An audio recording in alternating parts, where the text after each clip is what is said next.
What's up, soldiers? Chris here, CaribbeanPot.com. Here we multitasking. As I said in video 1 there, you would have already seen this goat's leg.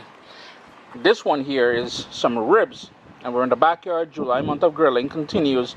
And we're doing the Guava barbecue or grilled ribs. You'll want to stay tuned, man. This one real nice. I'm just going to make a quick sort of dry rub for the ribs. And I'll show you what I got here. I've got here some raw sugar, cane sugar, paprika, allspice, some pepper flakes. Are we in frame there? Yeah, we are. Some granulated garlic, onion powder, ground ginger, and some dried thyme. Did I say pepper flakes already? So we're going to try and put... Yeah, that's not going to work with that, boy. I'm sure it's going to make a mess. So I'm putting all of that into a bowl, and I'm just gonna give, boy, you see that?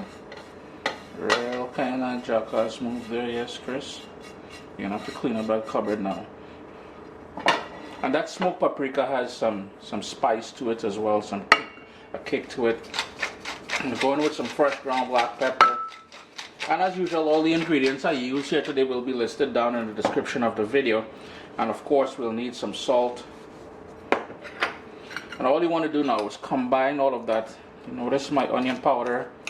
There must have been some air in the package because it sent a clump a bit. Small thing, I'm just going to break all that down.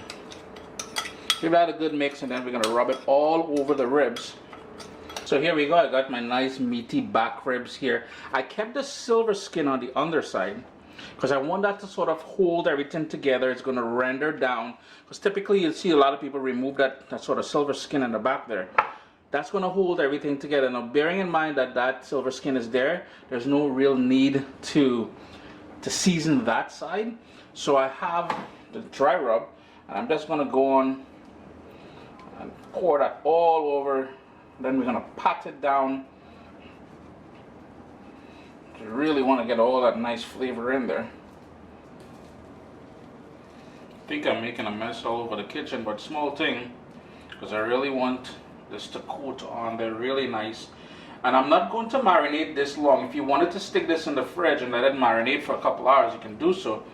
The only sort of marination I'm doing with this is the time it takes me to light that coals fire outside.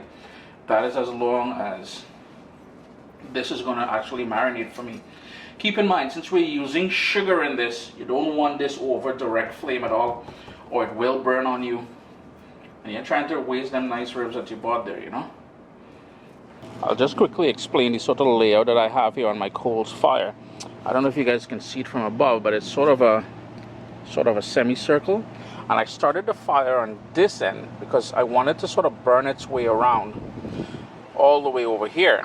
And the reason for that is because I know I will need the fire to keep going for quite a while, anywhere from 2 to 3 hours. In both cases here with the goat, I have it away from the flame as well as the ribs. Now, this would be called, and you know, if you're into grilling and all that, you would know that it's called indirect heat, because we don't want the direct heat on under the stuff so it doesn't burn. We want it to slowly cook and break everything down and bring all those flavors together.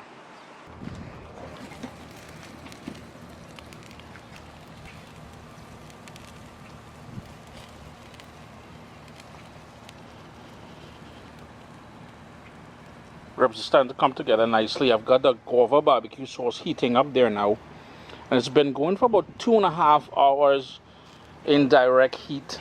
It's almost done. Getting a sort of a nice sort of a crust on there. I guess barbecuers and smokers will call that a bark, but we ain't trying to get fancy. We're just trying to get some delicious ribs coming off with that Guava barbecue sauce.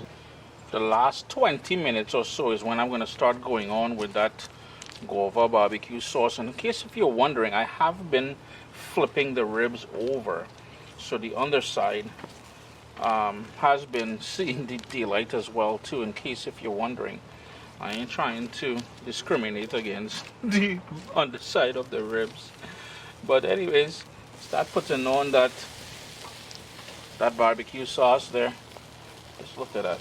Mama, your thing's nice. And remember, friends, if you're looking for the recipe for the Guava barbecue sauce, you can check out right here on YouTube, as well as Facebook and on CaribbeanPot.com. I'm going to put maybe about 4 or 5 quotes on that, but just keep doing it nice and slow. Keep doing your thing.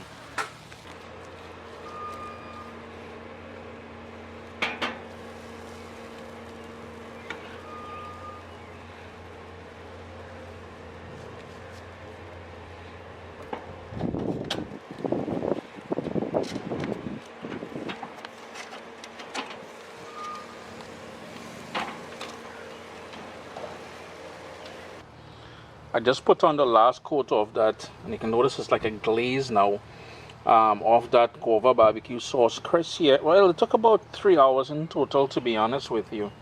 Chris here, CaribbeanPot.com. Always a pleasure to have you guys here in the kitchen with me. July month of grilling continues. We've got quite a bit more exciting and tasty recipes to share with you all. Stay tuned. I'm going to take these off. If you're following me on Instagram, you'd see me slice these up. You gotta leave some stuff for Instagram, you know. Make it a great evening, guys. Thank you so much for all your support, and join me on Thursday for recipe chit chat. My little baby is here. We've got cookbooks, guys. WestIndianFoodCompany.com. Get your copy today.